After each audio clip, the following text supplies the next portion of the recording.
Chase, how dare you be transphobic? Yes, actually, what the fuck do you mean? Yes, that was so necessary. Because if I had sex with a trans woman, I'd be having sex with a biological man, and I don't want to do that. So podcasts have quickly turned into the most annoying source of content on this platform since the creation of reply girls. Aside from being littered all across sites like Twitter, TikTok, this one that we're on right now, they're home to some of the most insufferable people imaginable, making a living off of sharing their god-awful opinions. If a man cheats, yes, he's just like, it's like a handshake.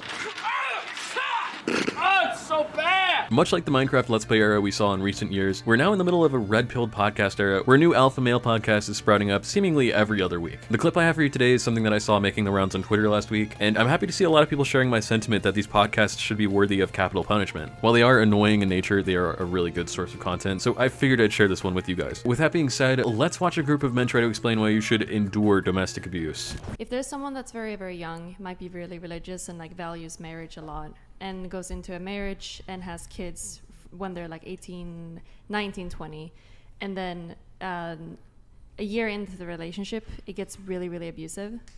From who? Would you... From both. This is so rare. Anyone so really. Rare. I mean, it happens. Go on. My point is, I'm just, even though it might be rare from what you guys think, it is.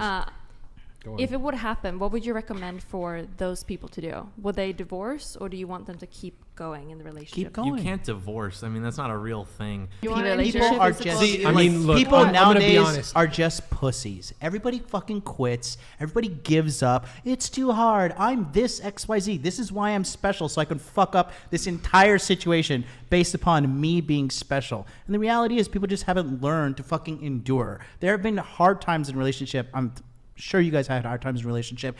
Any relationship has hard times. And it Okay. is what it is. You need to push through and you need What if to the endure. kid- Because Right, every relationship faces its own issues, but there's a big difference between an argument and abuse. An argument is something that you can usually hash out, communicate through, but abuse is responsible for trauma that can affect someone for the rest of their life. According to NHS UK, 1 in 3 people who experience severe trauma, which can be caused by abuse, develop PTSD. This can lead to issues with memory, adrenaline levels. It can cause something called hyperarousal, which is essentially something that causes you to feel on edge at all times. Basically, it's not something you should take lightly. So by saying people who are victims of domestic violence need to just endure it, you're disregarding the mental health issues that can stem from such a problem. Now, I don't watch the content that these guys put out. I'm only just now hearing about them because of this viral video, but at some point after this exchange, Destiny's wife brings up how these guys have previously claimed to care a lot about mental health issues. If that's truly something that they claim to care about, then this statement shows how full of shit they are. See, it's very easy to say you care about something deeply, but your actions can tell a very different story, and this is just another one of those scenarios. because we're in this situation now,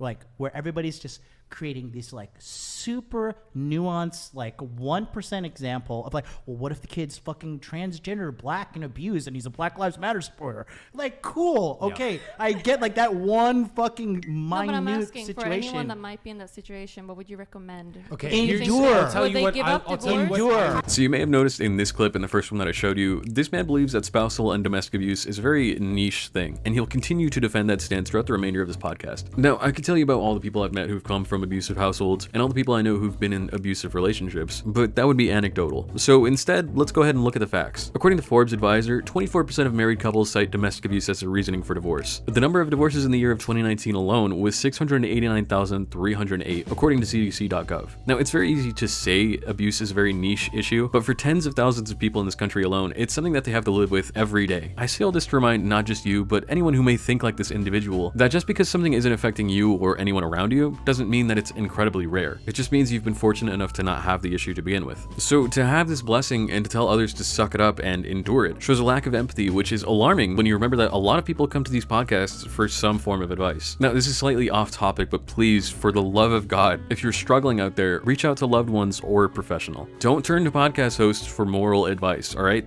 If you walk away from this with anything, walk away with that, all right?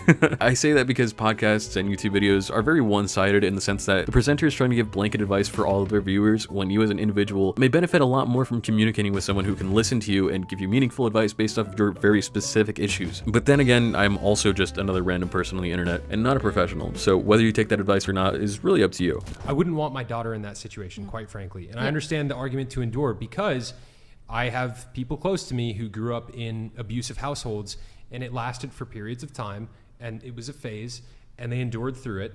and they ended up raising healthy, successful families. And while that may be true for some very rare few, that it may just be a phase, that still doesn't negate the psychological damage that can be caused by abuse. He mentions that he knows of families who've endured it and have ended up raising successful families despite the abuse. But what about those families who aren't as fortunate? Later on in the podcast, he even recognizes that children who come from these abusive households may even absorb these violent tendencies and pass it on to their own children. Being talked down upon, being treated badly, they normalize that behavior. So you're It does get passed down generations. Yeah. You're correct. So if you understand that these bouts of abuse can lead to issues spanning multiple generations, then how can you stand with the claim that men and women dealing with these issues should just endure it? If you claim to care about mental health, then how can you ignore the possibility of trauma occurring from witnessing abuse at such a young age? To make matters even worse, rather than actually responding to the issues being brought up, he claims that the reason he's doing this podcast is to make men great again and ensure that more men don't behave this way. They're not going to beat their wives or emotionally or mentally abuse them or any of these things. Like, that's why I continue to do this podcast with Brian, because we need to make men great again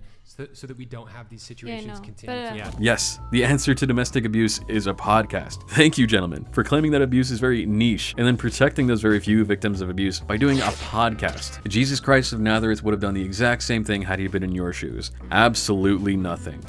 What about if two people get married, they have a kid, and then the wife starts cheating? Do you think they should divorce? Absolutely. They should divorce then? Jesus himself You don't said. think But it wasn't Jesus, illegal. hold on. Jesus And you himself could like said. work things through, right? Jesus himself said, in cases of adultery, divorce is So you think that permissible. divorce is worse than physical abuse?